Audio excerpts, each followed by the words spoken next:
So in our first video on agriculture, we talked about the agricultural revolution. We revisited the terms of agricultural density and physiological density, and then just kind of where we saw agriculture sort of expand and the reasons behind that, while also looking at the differences between what we call subsistence farming and commercial farming, and starting to sort of examine the differences between those at more current levels.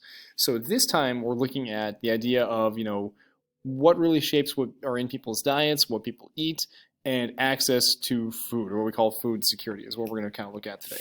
So what factors shape people's diets? Well, levels of development within a country or a region definitely shape what's in people's diets. People in the developed or more developed countries have access to more varieties of food. So there's more diverse types, and typically there is also larger quantities of food. So if you ever think about the ability to go to Target and you see all of the different varieties of bread, for just an example, just all the different varieties of bread, and all the different types of bread one could eat, all the different brands and availabilities of peanut butter, of taco shells, of pizza.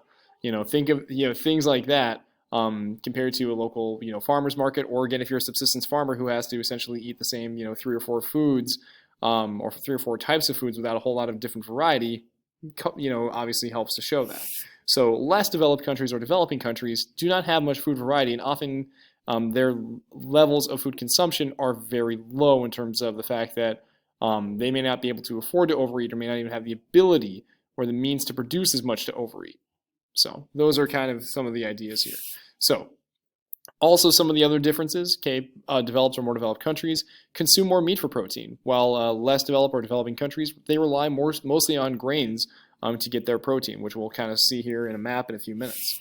We also have to consider physical conditions. So climates typically shape what people can grow and what you're able to easily consume. That also affects the ability to actually transport what we can eat and what we can grow to different parts of the world. So certain foods that don't grow in other parts of the world, they aren't going to be replicated in other parts. So that makes complete sense. And then other types of animals may not be able to easily survive in other types of environments. So hence, climate plays a very big factor in terms of what people are able to produce globally around the world compared to regionally. So another big factor. Then there's also the cultural preference. So coming all the way back to food culture. So that ties in with ethnicity, within religion, and just the overarching ideas of culture. So again, go back to food taboos with Jewish and Muslim people not eating pork. And then, you also have Hindus not eating, cows and beef. And so, again, you can think about, the other types that we looked at very briefly, or in the notes back in the culture chapter on the idea of that. So culture really does help shape also what we eat, even if there's other types of food around, but we don't do it.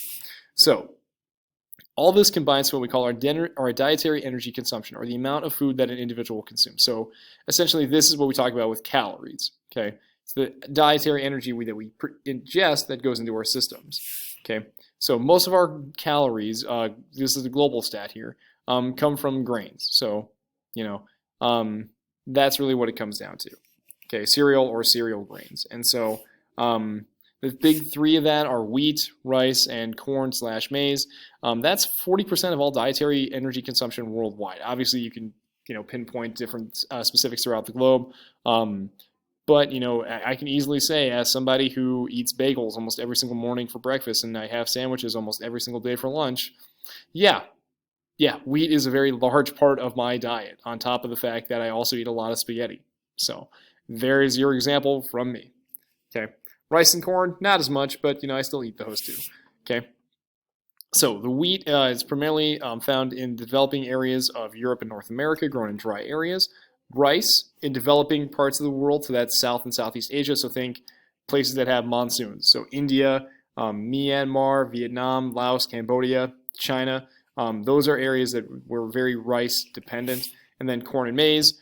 Think about North America and also areas of sub-Saharan Africa. Okay, it's the most grown crop worldwide, but it's not just used for food. It's also used for animal feed and also for fuel. Think ethanol, E85. Plays in very, very well with that. And consider how that is related to both the Columbian Exchange. Where do we find corn? Where was it initially? And then how to get to the other locations. So you might want to go back and review that little chart.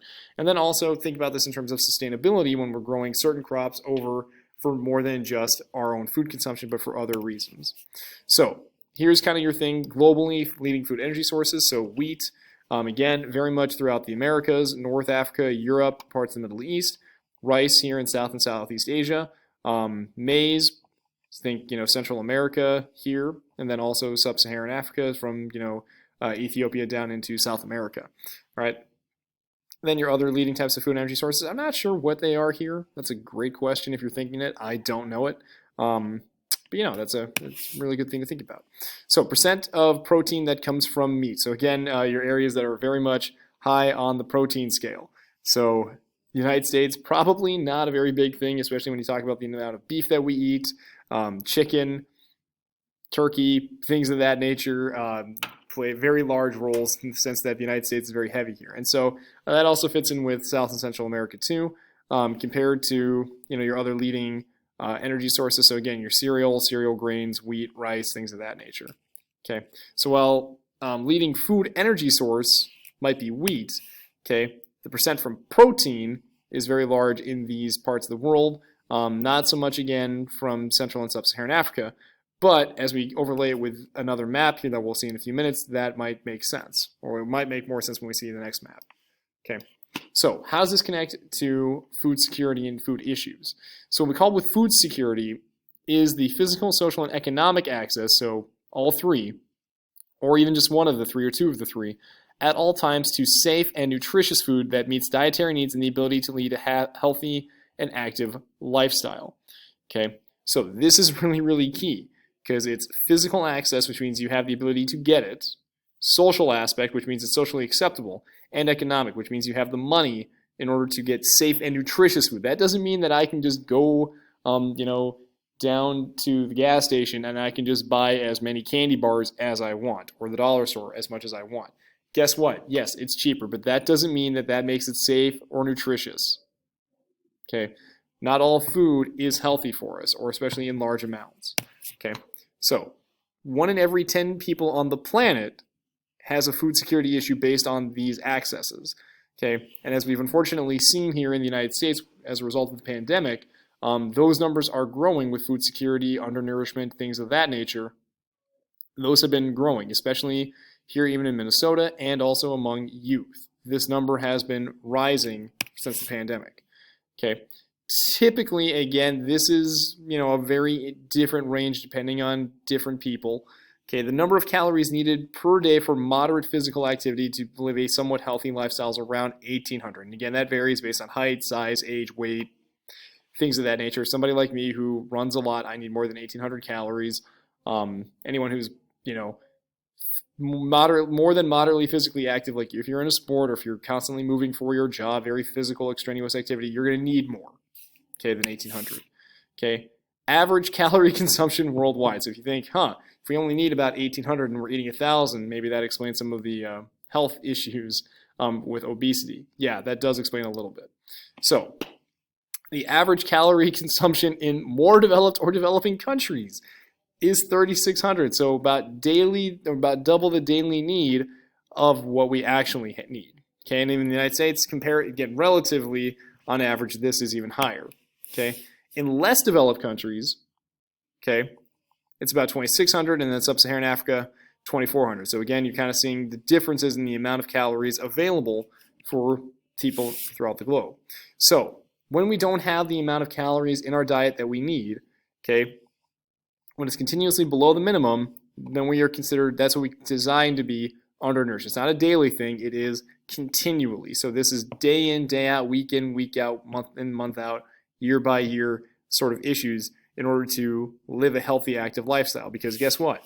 If you're not getting the amount of calories you need every day, and if you're not getting the right amount of foods in your system every day, you get hungry. What happens when you're hungry? You get tired, irritable, struggle to function, struggle to pay attention, struggle to sleep. Things of that nature do happen when we're undernourished. And the more that happens, that's just some of the physical outsides. That also weakens our bones and our muscles and our ability to function and move around adequately. So we're more susceptible to injury.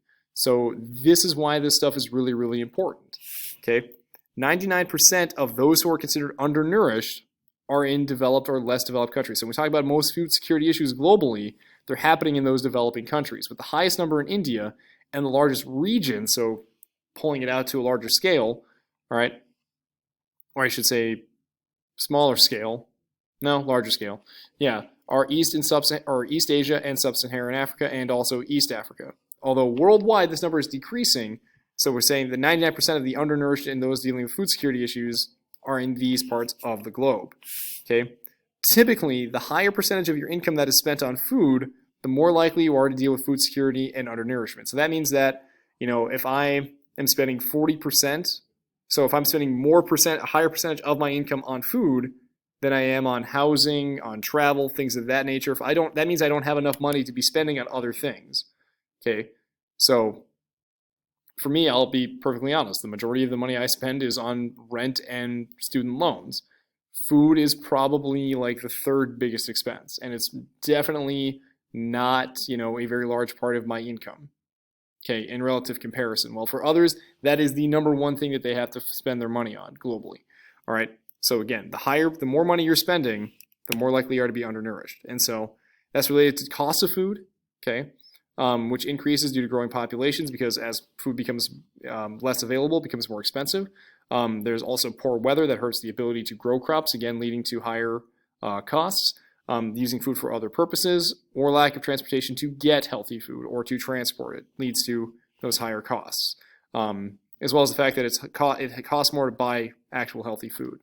So here we have percent of income spent on food. So again, the darker colors, the darker the blue, means you're spending more on food, more of your income anyway on food, and less on housing, transportation, education, leisure activities.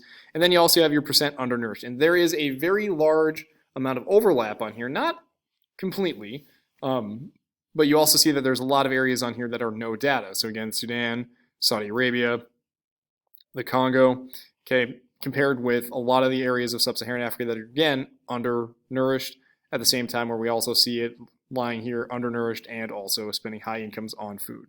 So in many cases, there's a comparison, and others not as much because, you look here at Eastern Europe, they spend a high percentage on food. But again, undernourishment is not a very large problem in most of Eastern Europe. So our distribution, again, this is globally by country. India, again, 1 in every 4 people who are undernourished live in India. But then also within that region of Pakistan and Bangladesh, okay, that's about 35% of the undernourished are in this region here of South Asia.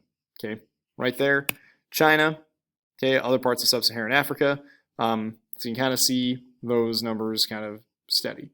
So for the most part has been going down globally, but in some cases you do see it rising, okay, within East Asia and Sub-Saharan Africa, but in South Asia it's been going down. So, as well as Southeast Asia, which has, China and Japan and Korea.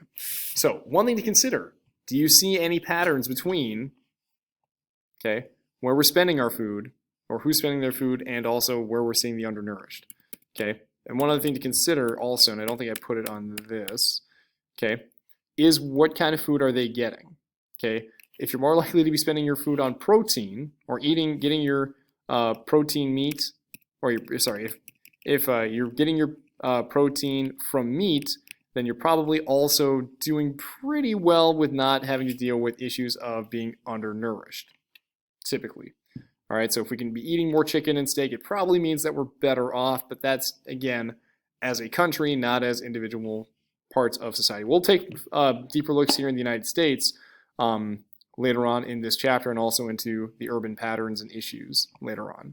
So that covers up section 2, and then we'll talk about sections 3 and 4 in the next few videos.